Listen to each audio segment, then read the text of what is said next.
Bismillahirrahmanirrahim. Assalamualaikum warahmatullahi wabarakatuh.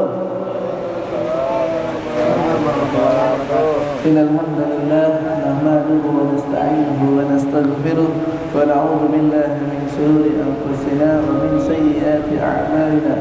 May yahdihillahu fala mudilla lahu wa may yudlilhu fala hadiya lahu.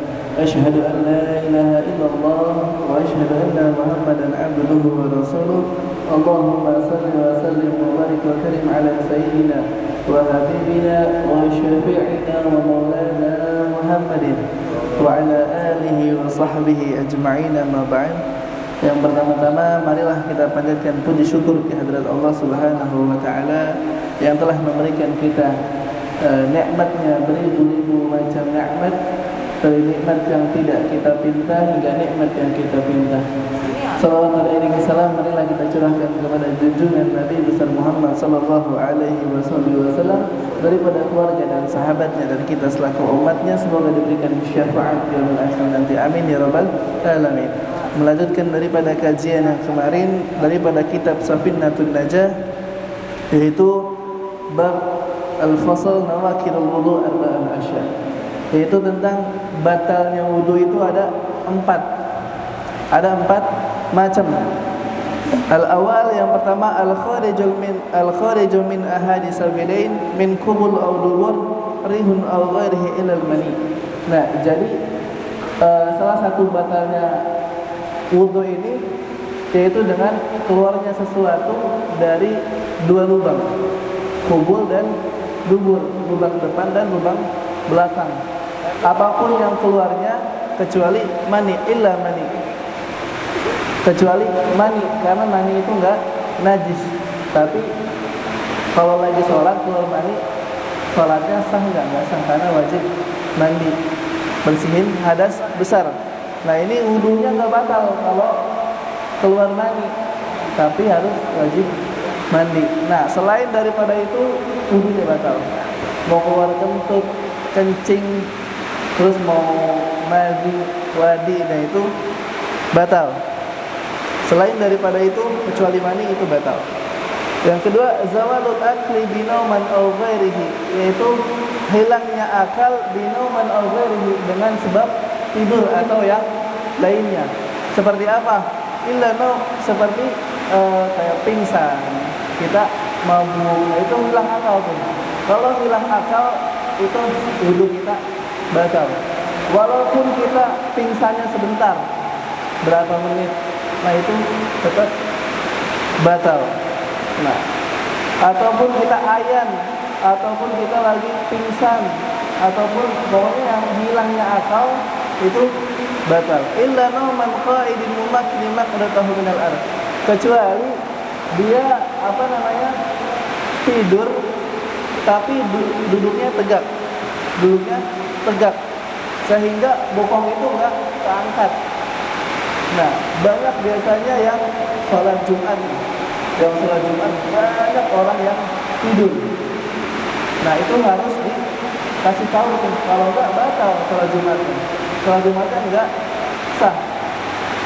Nah, makanya harus dikasih tahu gimana caranya supaya duduknya yang benar tapi enggak batal. Duduknya kita pantatnya harus ketutup. Kalau lagi sholat Jumat nih, pantat harus ketutup.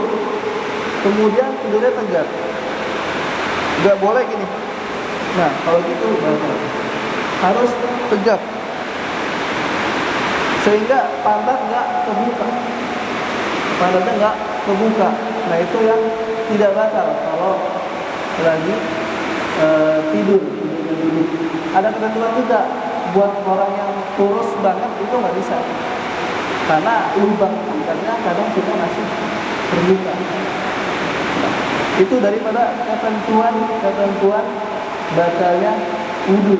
Makanya bab wudu ini wajib banget dipelajari, wajib kita belajar. Karena kalau kita nggak belajar, kalau kita nggak tahu daripada ilmu kebutuhan kita, maka apapun yang kita jalani itu akan sia-sia. Yang ketiga, atiqo basyarati rajulun amratin kabirun ajnabi min ghairiha. Nah, ini yang ketiga adalah bersentuhannya kedua kulit antara laki-laki dan perempuan. Rajulun aw imratin, laki-laki dan perempuan. Nah, terus ajnabi min ajnabi nih. Kabirin ajnabi adalah yang bukan mahramnya. Yang bukan mahram. Kemudian yang sudah mempunyai syahwat walaupun dia belum balik. Kalau dia belum balik walaupun punya syahwat, bersentuhan tangannya itu dia batal. Bersentuhan kedua kulit kecuali pakai penghalang, pakai mau kena dia, kena sentuh kulit sama mau kena nggak batal. Atau sarung, nah kena sarung, nah kecuali dia gigi. Kalau kena gigi atau rambut, ya itu enggak batal. Kena gigi, bersentuhan kulit kena gigi perempuan, nah ini enggak batal. Ya. Nah, itu dia. Terus yang keempat, masuk kubul au dubur au halqatul duburin bi batni raha au batnil asabi'. Nah, menyentuh yang ketiga, yang keempat itu adalah menyentuh dubur atau kubul, menyentuh kemaluan belakang atau depan. Nah, itu batal, apalagi yang tengah-tengahnya itu kita sentuh. Nah, sentuhnya itu dengan telapak tangan atau jari-jari itu batal, kecuali dengan ini. Kalau kita nyentuh pantat dengan ini, punggung ini enggak batal, kecuali kena dalaman tangan sama jari-jari. Nah, itu batal kalau kita nyentuh kemaluan. Nah, itulah tadi 4 hal-hal yang membatalkan puasa, hal yang membatalkan wudu. Ya. Maka wajib kita belajar terus ilmu fikihnya, karena ilmu ini adalah ilmu hal, ilmu yang harus kita pelajari, ilmu kebutuhan kita. Sholat butuh nggak? Butuh. Maka harus belajar apapun yang termasuk di dalam sholat. Nah, mungkin hadis ini cukup sekian dari saya. Apabila ada yang mau bertanya, silakan.